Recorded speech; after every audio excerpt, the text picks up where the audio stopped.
January 17, 1968, Kon Tum Province, Republic of Vietnam. The morning rain drips through the thick jungle as Private First Class James Jimmy Castellano crouches behind a log covered with moss. His heart is beating very hard against his chest. He has been missing for 8 hours. He is 19 years old. He is a mess hall cook. And right now, through the wall of plants 50 meters ahead, he is watching 30 Viet Cong soldiers unload wooden boxes into hidden bunkers. His M16 rifle feels strange in his hands. In 3 months at Firebase Susan, he has never fired it except at practice. His job is about eggs, not enemies' powdered milk, not patrols, but somewhere between the firebase and the forward landing zone where he was supposed to deliver hot meals. His convoy was attacked. The driver got scared. Castellano fell from the moving supply truck into tall grass, taller than a man. By the time he knew what was happening, the convoy was gone, racing back toward base while being shot at.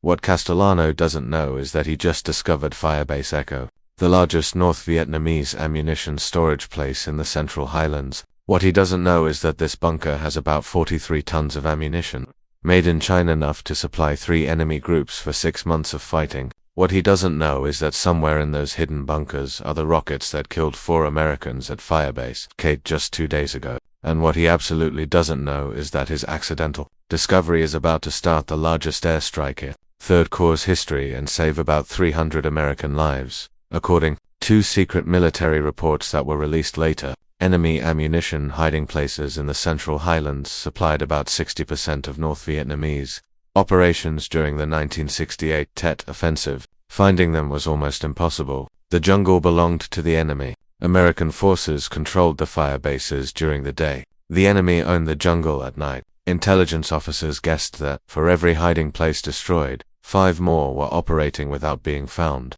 Search and destroy missions only worked 8% of the time. Most American soldiers would finish their time in Vietnam without ever seeing an enemy supply line. But Jimmy Castellano isn't most soldiers. He doesn't have special training. He doesn't have backup. He doesn't even have a map that makes sense anymore. What he has is dumb luck, good eyes, and about 40 minutes before those North Vietnamese soldiers finish their work and spread out to search around the area, the clock is ticking. To understand why Castellano's discovery matters, you have to understand just how badly American forces were losing the intelligence war in early 1968. The Central Highlands of South Vietnam were a nightmare to fight in. Unlike the rice paddies of the Mekong Delta or the coastal cities, this was pure jungle, mountainous, thick, and completely controlled by the enemy. The Ho Chi Minh Trail snaked through neighboring Laos and Cambodia, bringing men and supplies into hiding areas covered by jungle so thick that taking pictures from planes was almost useless. General William Westmoreland's plan depended on finding and destroying enemy supply lines. But the North Vietnamese had perfected the art of hiding over 23 years of war. American commanders tried everything. They tried special cameras, ground sensors, chemicals to kill plants, long-range patrols, and local tracking teams. The results weren't very good. A December 1967 report said that U.S. forces were stopping less than 15% of enemy supplies moving through the region. The other 85% just disappeared into the jungle. The human cost was terrible. Between November 1967 and January 1968, Firebase Susan's area recorded 73 enemy attacks, from sniper shots to full attacks with hundreds of soldiers. Reports showed 42 Americans killed and 137 wounded. The enemy attacked whenever they wanted, and their ammunition seemed endless. Every patrol came back with the same frustrating report: made contact with enemy, took casualties, enemy left, no hiding place. Found experts agreed that destroying North Vietnamese supply lines would require either huge ground invasions of Laos and Cambodia, which was politically impossible, or a level of spy technology that didn't exist yet. Colonel Thomas Henderson, Firebase Susan's brigade commander, said it clearly in a January 10th meeting: "We're fighting blind. The enemy moves supplies past us every night, and we're just counting gunshots." His intelligence officer guessed there were at least 6 major ammunition storage places within 20 kilometers of the firebase. Finding even one would require either amazing luck or a level of smart fighting that nobody had shown yet. The stakes couldn't be higher. Intelligence officers knew something big was coming. Enemy radio messages suggested an unusually large buildup of forces. Prisoners mentioned a general attack. But without knowing where the enemy stored his ammunition, American commanders couldn't attack first. They could only wait, make defensive positions stronger, and pray their firebase walls would hold when the attack finally came. This was the situation.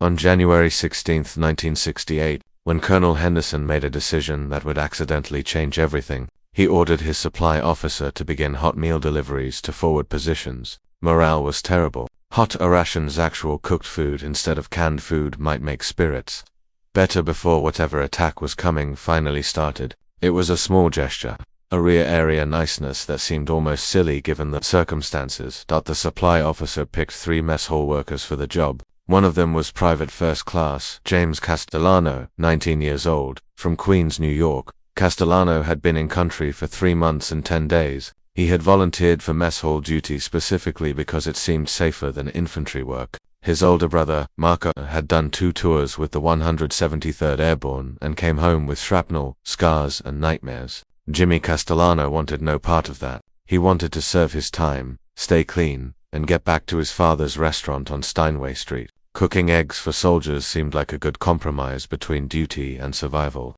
He was about to learn that in Vietnam there was no rear area. There was only the jungle, and the jungle didn't care what your job was.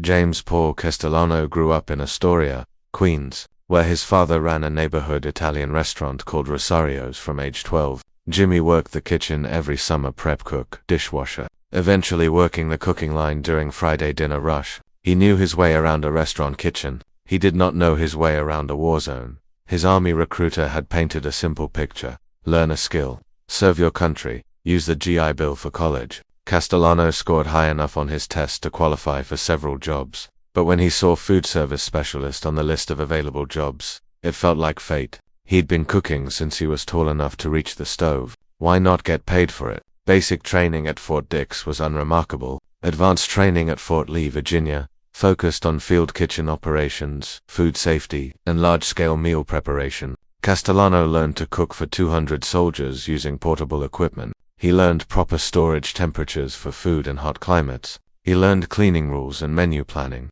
He did not learn land navigation. He did not learn small unit tactics. He fired his M16 rifle exactly 3 times during his entire training. Once to zero the weapon, twice to qualify. He scored 22 out of 40 targets, just barely passing marksman qualification when his orders came through for Vietnam. His father sat him down in the restaurant's back office. "You keep your head down," Rosario Castellano said. "You stay with the cooks. You don't volunteer for nothing. You understand me?" "Nothing," Jimmy promised. His brother Marco, home on leave before his second tour, gave different advice. "Forget what they taught you at Fort Lee. Over there, everybody's infantry. You learn to move, you learn to shoot, or you learn to die." Jimmy deployed with a replacement battalion in October 1967, processed through the in-country reception station at Bean Ho, and drew assignment to Firebase Susan with the 4th Infantry Division's Forward Support Battalion. His job was exactly what he trained for: operating the mess hall, preparing meals for about 350 soldiers, managing food inventory. It was hot, exhausting work in a tin-roofed building that baked like an oven by midday, but it was safe. The firebase perimeter had sandbags, barbed wire, bunkers, and a battery of 105mm howitzers. The enemy lobbed mortar at them every few nights, but the rounds rarely hit anything important. Castellano fell into a routine: wake at 4:30 a.m., start the coffee, prep breakfast for the morning shift. Lunch was usually rations supplemented with whatever the supply chain delivered: canned vegetables, powdered potatoes, occasionally fresh fruit if a helicopter had space. Dinner was the main effort: hot food, real protein when available. By 7 p.m., the kitchen was secure, and Castellano would write letters home, play cards, or sleep the deep sleep of someone physically exhausted. Then Colonel Henderson ordered hot meals delivered forward, and Jimmy Castellano's war changed forever. January 17, 1968 begins like any other mission. The convoy has 2 trucks, one carrying metal cans full of scrambled eggs, bacon, and coffee, the other loaded with supplies for the forward landing zone. Castellano rides in the passenger seat of the lead truck, his M16 propped between his knees. He's wearing a flak jacket that doesn't fit right and a helmet that keeps sliding forward over his eyes. Specialist Danny Wilcox drives chain-smoking Marlboros and complaining about the road. The ambush happens at 8:47 a.m., 3 kilometers from the landing zone. The first sign is the sound, a sharp crack that Castellano's brain doesn't immediately recognize as gunfire. Then the windshield shatters, Wilcox screams something he can't understand and floors the accelerator. The truck lurches. Castellano instinctively grabs for something to hold onto, but the vehicle is already sliding on the muddy road. What happens next lasts maybe 3 seconds but unfolds in slow motion. The truck's rear tire catches the soft shoulder. The vehicle tilts. Castellano feels himself sliding toward the passenger door. The door pops open. He'd never properly latched it tanned. Then he's falling, tumbling through the air, hitting tall grass, rolling, the breath knocked out of his lungs. When his vision clears, the trucks are gone. He can hear the engine noise fading into the distance, with occasional rifle fire. He lies still in the elephant grass, 6 feet tall and thick as a cornfield, his heart trying to pound out of his chest. After what feels like an hour but is probably 90 seconds, the shooting stops. The jungle settles back into its normal sounds of birds and insects. Castellano takes inventory. He's bruised but not hurt. His rifle is somewhere in the grass. He finds it after 30 seconds of panicked searching. His helmet is gone. He has 2 full magazines of ammunition, a canteen, and absolutely no idea where he is. The road is visible through the grass 10 meters away. Following it would be suicide. The attackers could still be there waiting. He decides to move away from the road, deeper into the jungle, until he's clear of the kill zone. Then he'll move parallel to the road back toward Firebase Susan. It's a plan born of panic rather than smart thinking.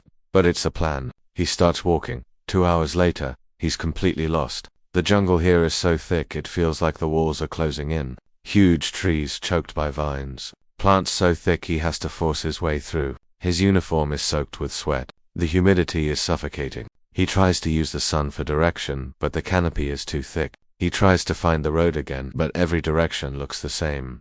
And that's when he hears voices, Asian voices, speaking Vietnamese. He freezes, drops to a crouch, and through a gap in the plants, he sees them. 30 soldiers, weapons stacked, wooden crates, hidden bunkers, ammunition storage place, so large it could supply an entire division, and not a single American knows it exists. Castellano watches the North Vietnamese soldiers for 7 minutes, barely breathing, before backing slowly away. It takes him another 40 minutes of careful movement before he's sure he's far enough away. Then he does something that will become legendary in Firebase Susan's stories. He climbs a tree. The tree rises maybe 80 feet, its upper branches breaking through the canopy. Castellano isn't a climber. The last time he climbed anything higher than a stepladder was age 12, trying to get a baseball from Mrs. Chen's roof. But desperation is powerful. He slings his rifle across his back, finds handholds in the bark, and climbs. 20 feet up. His arms are shaking. 40 feet up. He refuses to look down.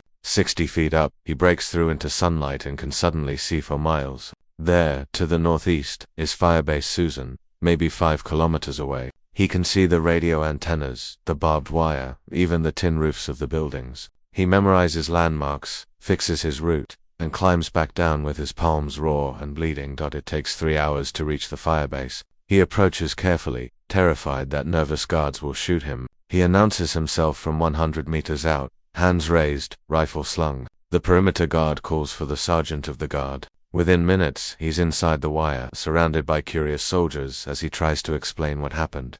The convoy had reported him missing. They'd assumed he was dead or captured. When he starts describing what he found, the reaction is immediate disbelief. The sergeant of the guard, a career soldier named Morrison with 2 previous tours, cuts him off. "Son, you're telling me you found a regiment-size ammunition storage place? You a cook who's been lost in the jungle all morning?" "I know what I saw." "Sergeant, what you saw was probably a patrol taking a break. Maybe a squad-level hiding place. A few crates of ammunition. Nothing special. It was more than that. A lot more. Bunkers, tarps, camouflage netting. 30 soldiers at least." Morrison's expression makes it clear what he thinks of Castellano's intelligence assessment. "Okay, we'll report it. You go get yourself cleaned up." But Castellano doesn't leave. He insists on speaking to the intelligence officer. Morrison finally escorts him to the Tactical Operations Center where Captain Richard Byrne, the Battalion S2, is reviewing the morning's patrol reports. Byrne looks up as Castellano enters, takes in the torn uniform and scratched face, and sighs.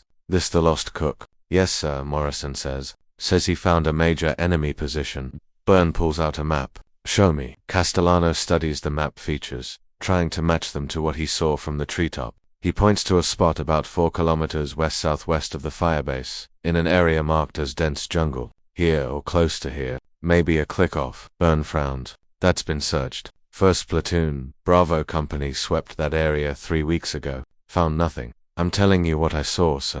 You're a cook, private, no offense, but you don't have the training to judge enemy positions. You probably saw a trail watch 4 or 5 guys with rifles. Your brain, stressed and scared, turned it into a battalion. It happens, the room agrees. Morrison adds his agreement. A nearby radio operator mentions that Bravo Company took casualties in that area last month. If there were a major hiding place there, the enemy would have moved it by now. Byrne is already turning back to his patrol reports, the matter effectively dismissed.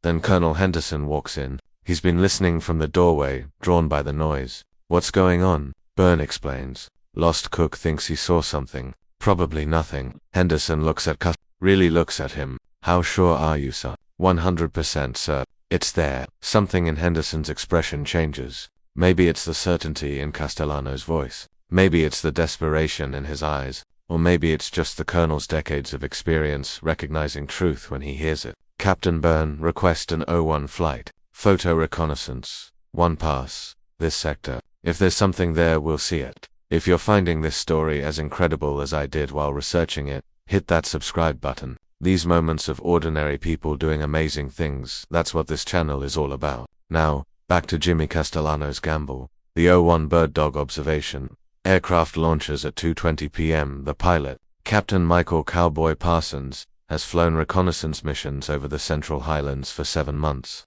He's skeptical. Brigade sends him on wild goose chases twice a week. Some nervous private sees shadows, and suddenly command wants photo confirmation. But orders are orders. He makes his first pass at 1,500 feet. Cameras rolling, his observer scanning with binoculars. Nothing obvious. He banks for a second pass, this time at 1,200 feet, risking small arms fire for a better look. His observer suddenly taps his shoulder, points down. Wait, those aren't natural shadows. Parsons drops to 800 feet. Through breaks in the canopy, he can see it and other unnatural shapes of human construction. Straight lines where nature makes curves. Camouflage netting that's slightly the wrong shade of green. And there, visible for just a moment, a soldier looking up at the aircraft. Firebase Susan. This is O126. Parsons radios. Confirm positive target identification. Multiple structures camouflaged. Estimated 2 to 3 platoons present. Marking position now. Back at Firebase Susan, the Tactical Operations Center transforms into controlled chaos. Henderson immediately orders artillery fire missions plotted but not executed. He doesn't want to tip off the enemy before air assets can respond. He requests an immediate airstrike from 7th Air Force. Meanwhile, Castellano stands in the corner of the operations center, forgotten by everyone except Captain Byrne, who keeps glancing at him with something between respect and disbelief. The military wheels turn faster than anyone expects. 7th Air Force has F-4 Phantoms on alert status at Pleiku Air Base, armed and ready for close air support missions. At 3:45 p.m., a flight of 4 F-4S departs Pleiku. At 4:03 p.m., they're on station, circling at 12,000 feet, while O126 marks the target with white phosphorus rockets.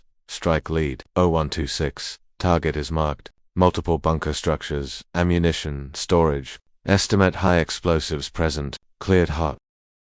The first pair of F-4S rolls in at 4:07 p.m. Each aircraft carries 12 500-pound Mark 82 bombs. The bombs fall in pairs, delayed fuses designed to penetrate before exploding. At Firebase Susan, soldiers crowd the perimeter, watching the distant jungle. Castellano stands among them, his hands gripping the sandbag wall. The first explosions are impressive rolling booms that echo across the valley. The second pair of F-4 South drops their bombs. More explosions, visible now as columns of smoke rising above the canopy. And then, 8 seconds after the last bomb hits, the entire world seems to explode. The secondary explosions are unlike anything the Americans have ever seen. A fireball erupts from the jungle, rising 2,000 feet into the air. The shock wave is visible, a rippling wave that flattens plants in a perfect circle. 3 seconds later, the sound reaches Firebase Susanna, thunderclap so deep it can be felt in the chest.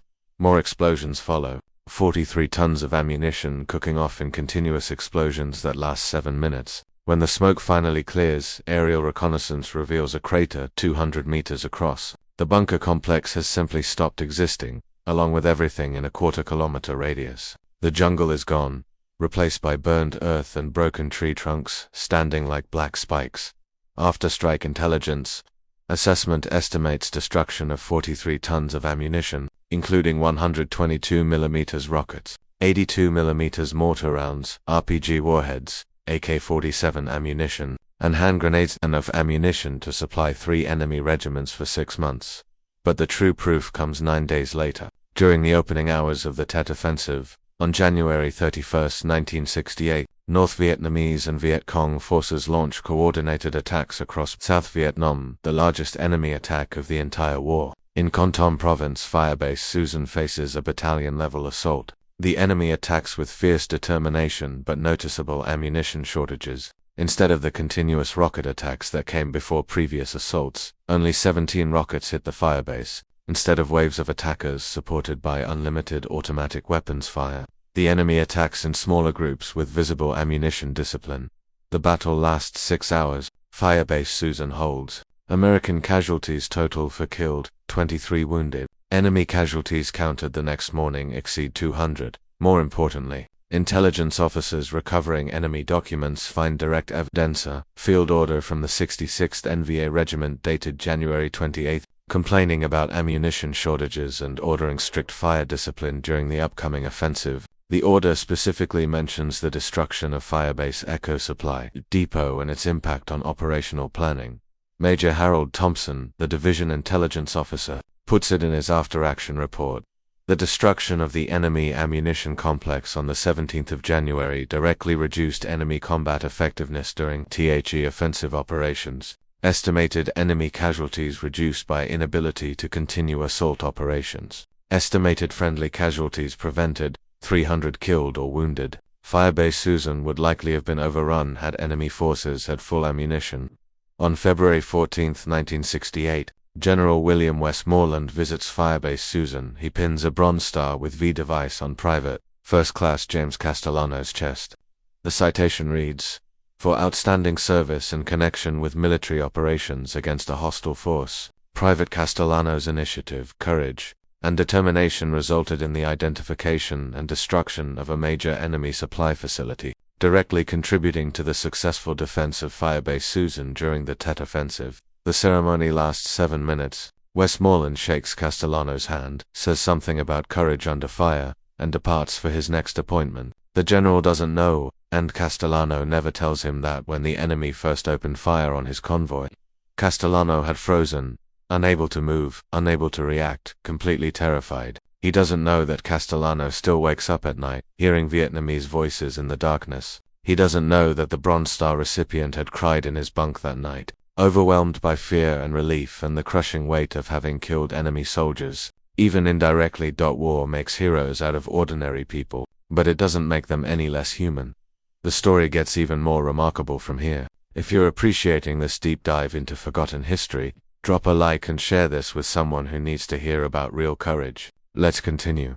James Castellano went home in July 1968.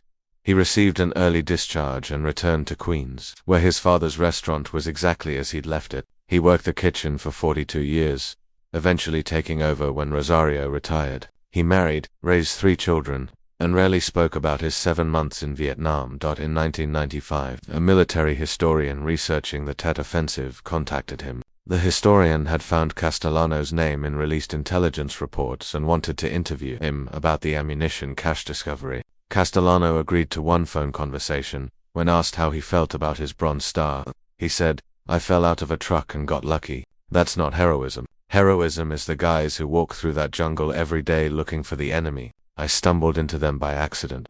The historian pressed him on the impact that 300 lives saved, the reduced enemy offensive capability. Castellano's response became the opening quote for the historian's published book. "I did what anybody would do. I saw something, I reported it. If that helped people, I'm glad. But I didn't do it for medals or recognition. I did it because it was my job."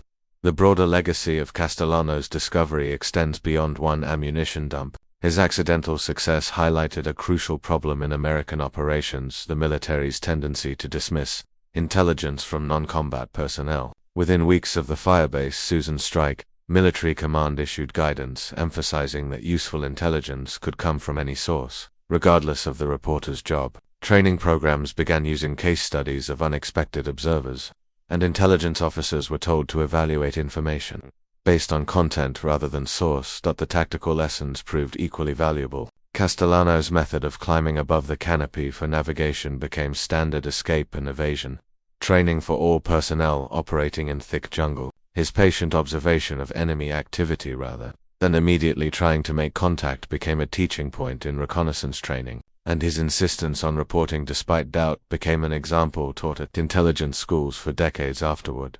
Firebase Susan remained operational until 1971, when American forces withdrew from the Central Highlands. The firebase was taken apart, the bunkers filled in, and the jungle reclaimed what had briefly been American territory. Today, there's nothing there except trees. The crater from the ammunition dump explosion is invisible beneath for decades of plant growth. James Castellano died on March 15, 2011, at age 62, of heart failure. His funeral was attended by 200 people, mostly neighbors and regular customers from the restaurant. 3 Vietnam veterans showed up, men who had been at Firebase Susan during Tet. They stood in their VFW uniforms and saluted the casket. One of them left a handwritten note in the memorial book: "Because of you, we came home, thank you." His bronze star is displayed in a memorial case at the 4th Infantry Division Museum at Fort Carson, Colorado, alongside a printed account of his actions. The sign describes him as an unlikely hero who proved that courage comes in many forms and that in war,